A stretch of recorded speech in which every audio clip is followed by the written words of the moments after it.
Meat from cattle which have tested positive for bovine TB is being sold for human consumption, officials have now confirmed. Beef from around 28,000 diseased animals is banned from most supermarkets and major fast food chains, but it's ending up in processed foods like pies and pasties. DEFRA insists that any risk to consumers is very low. Here's Fatima Manji. If you thought the only odd thing about the beef burger you're eating is that it might have horse in it, think again. The cow it came from could have had tuberculosis, and there's no way you'd even know. Cows are regularly screened for bovine TB. If found to have it, they will be slaughtered, and the government buys the infected meat from the farmers. But some cows are finding their way back into the food chain. In England last year, more than 28,000 cattle were slaughtered after tests for bovine TB came back either positive or inconclusive. All the cow had come into direct contact with another infected animal. Around 22,000 of those carcasses were deemed fit for human consumption.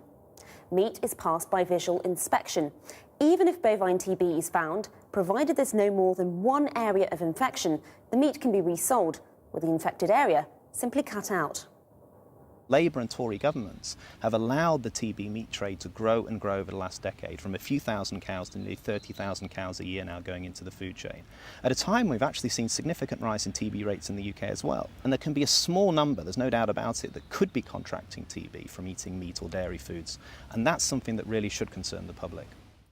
Of the 9,000 people diagnosed with TB in the UK each year, around 40 to 50 people have the bovine strain. It's not known how many could have caught it from eating contaminated meat. Exactly where this kind of meat ends up is unclear. Channel 4 News has learnt the government sells on infected cattle to 19 slaughterhouses across the country. The meat fit to eat is resold by the abattoirs without being labelled. Many supermarkets say they won't accept this beef, but some catering contractors for schools and hospitals haven't offered the same reassurance. In a statement, DEFRA said, "All meat from cattle slaughtered due to bovine TB must undergo rigorous food safety checks.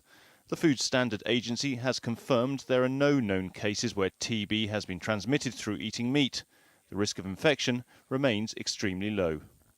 The government is keen to be seen as tackling bovine TB through a controversial badger cull, so the revelation it's trading meat from infected cows is sure to cause unease.